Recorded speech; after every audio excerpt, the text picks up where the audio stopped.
Hello, good morning students. मैं बीवी यादव, आपका साइंस अध्यापक। बच्चों, इसके पहले के क्लास में हमने पढ़ाया था मनुष्य का श्वसन तंत्र, यानी मनुष्य के श्वसन तंत्र में कौन कौन से अंग होते हैं और सांस लेने की क्रिया किस प्रकार की जाती है। आज पढ़ाएंगे अन्य जंतुओं में तथा पेड़ पौधों में श्वसन किस प्रकार से होता है। बच्चों, मनुष्य तो उच्च स्तरीय जंतु होता है, इसके पास श्वसन संबंधित अंग पाए जाते हैं, लेकिन बहुत सारे लोअर क्लास के जो जंतु होते हैं उनके पास कोई विशिष्ट संरचनाएं नहीं पाई जाती हैं, तो लेकिन उनके शरीर में भी श्वसन होता है, यानी वो भी ऑक्सीजन लेते हैं और कार्बन डाइऑक्साइड छोड़ते हैं। उनके शरीर में भी जो ऑक्सीजन अंदर जाती है उसके द्वारा भोजन का ऑक्सीकरण होता है और ऊर्जा तथा कार्बन डाइऑक्साइड उत्पन्न होती है। वो जो ऊर्जा उत्पन्न होती है वह उनके शरीर की जैविक क्रियाओं में खर्च होती रहती है। तो आइए हम देखते हैं कि जो लोअर क्लास के जंतु हैं उनमें किस प्रकार से, जैसे एक कोशिकीय जंतु अमीबा है, पैरामीशियम है, यूग्लिना है, तो इनका शरीर तो केवल एक कोशिका का ही बना होता है, इनके पास कोई अंग विशिष्ट किसी भी कार्य के लिए नहीं होते हैं। तो ये क्या करते हैं, अपने शरीर की सतह से ही वह ऑक्सीजन को अंदर लेते हैं और कार्बन डाइऑक्साइड को सतह से ही बाहर छोड़ते हैं, अर्थात विसरण क्रिया होती है, समझ लीजिए।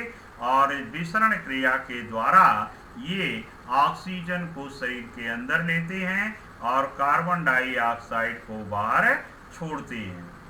केंचुआ जैसे बहुकोशिकीय है, तो केंचुआ की जो त्वचा होती है वह हमेशा नम रहती है, भीगी रहती है, और वह अपने त्वचा के द्वारा ही ऑक्सीजन को अंदर लेता है और कार्बन डाइऑक्साइड को बाहर छोड़ता है। जो कीट पतंग होते हैं जैसे कॉकरोच आदि हैं, उनके शरीर की सतह पर पार्श्व भाग में अनेक छोटे छोटे छिद्र होते हैं, जिसे हम श्वास रंध्र या स्पाइरेकल्स कहते हैं। श्वास रंध्र या स्पाइरेकल्स कहते हैं। उन श्वास रंध्रों या स्पाइरेकल्स के द्वारा ऑक्सीजन गैस अंदर जाती है और कार्बन डाइऑक्साइड गैस बाहर छोड़ी जाती है। तो ये कीटों में हो गया, इस तरह से केंचुआ में हो गया, अमीबा पैरामीशियम में हो गया। अब आइए मछली है। मछली कहाँ पाई जाती है, पानी में पाई जाती है। तो मछली जो होती है वह पानी में पाई जाती है। आप लोग पढ़ते हैं ना कि छोटे क्लासों में मछली जल की रानी है, इसका जीवन पानी है, और हाथ लगाओ डर जाएगी, बाहर निकालो मर जाएगी। ऐसा क्यों होता है, कभी आपने सोचा इसके बारे में? बच्चों, मछली जैसे तमाम जीव ये वायु में से ऑक्सीजन को श्वसन क्रिया में अपने शरीर के अंदर लेते हैं और कार्बन डाइऑक्साइड को बाहर छोड़ते हैं, लेकिन मछली जलीय जंतु है, जल में पाई जाने वाला जंतु है। तो मछली के पास श्वसन के लिए स्पेशल अंग होते हैं, जिसे हम गिल्स या गलफड़ा कहते हैं। गिल्स या गलफड़े कहते हैं। ये गिल्स या गलफड़े के द्वारा पानी में घुली हुई ऑक्सीजन को ले लेती हैं और कार्बन डाइऑक्साइड को इन्हीं के द्वारा बाहर छोड़ती हैं। ये गिल्स या गलफड़े केवल पानी में की घुली ऑक्सीजन को ले पाते हैं और बाहर वायु में उपस्थित ऑक्सीजन को नहीं ले पाते हैं। इसीलिए जब मछली को पानी से आप बाहर निकालते हैं तो उसे ऑक्सीजन नहीं मिल पाती है और ऑक्सीजन नहीं मिल पाती है तो तड़फड़ाने लगती है, छटपटाने लगती है और ज़्यादा देर तक अगर आपने बाहर रख दिया तो वो क्या करेगी? मर जाएगी। क्यों मर जाएगी? क्योंकि उसे ऑक्सीजन नहीं मिल पाती है, वह गिल्स के द्वारा शोषण करती है। अब कुछ जंतु ऐसे हैं जो पानी में भी रहते हैं और पानी से बाहर स्थल, जैसे मेढक है, यह पानी में भी कुछ देर रहता है और कुछ देर पानी के बाहर स्थल पर भी रहता है। तो उसके पास फेफड़े होते हैं।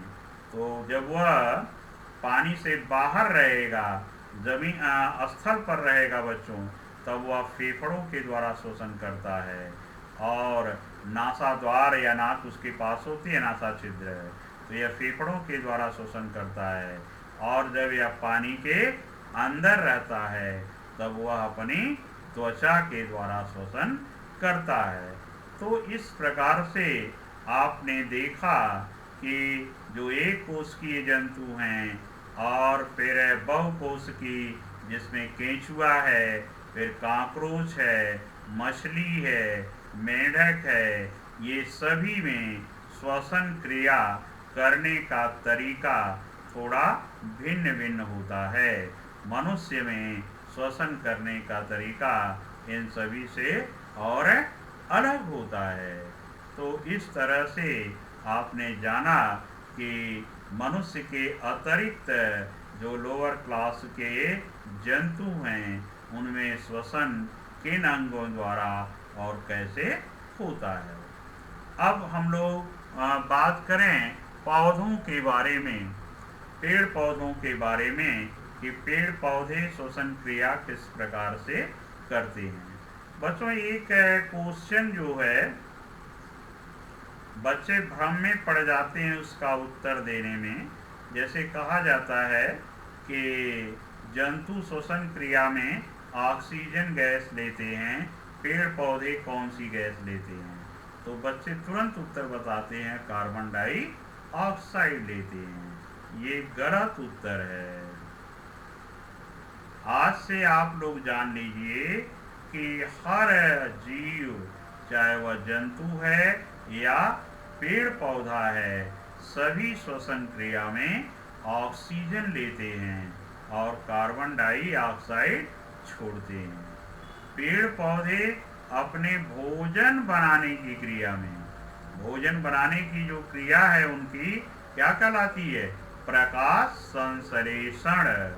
तो पेड़ पौधे जो होते हैं वे अपने भोजन बनाने की क्रिया में कार्बन डाइऑक्साइड गैस लेते हैं और ऑक्सीजन गैस छोड़ते हैं।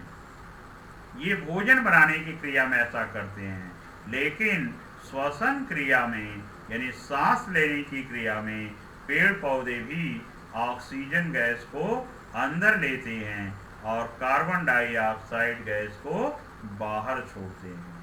अब पेड़ पौधों की जो पत्तियां होती हैं, उन पत्तियों की सतह पर अर्धचंद्राकार छोटे छोटे छिद्र होते हैं।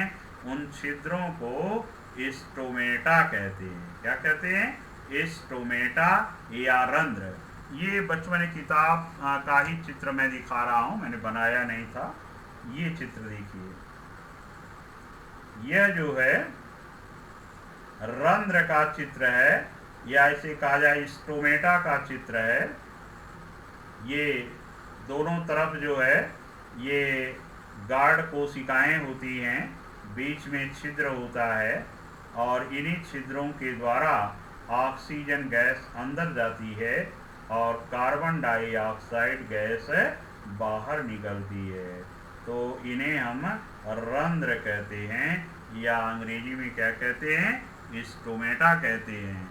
ये पत्तियों की सतह पर पाए जाते हैं और पत्तियों की निचली सतह पर स्टोमेटा की संख्या क्या होती है, अधिक होती है।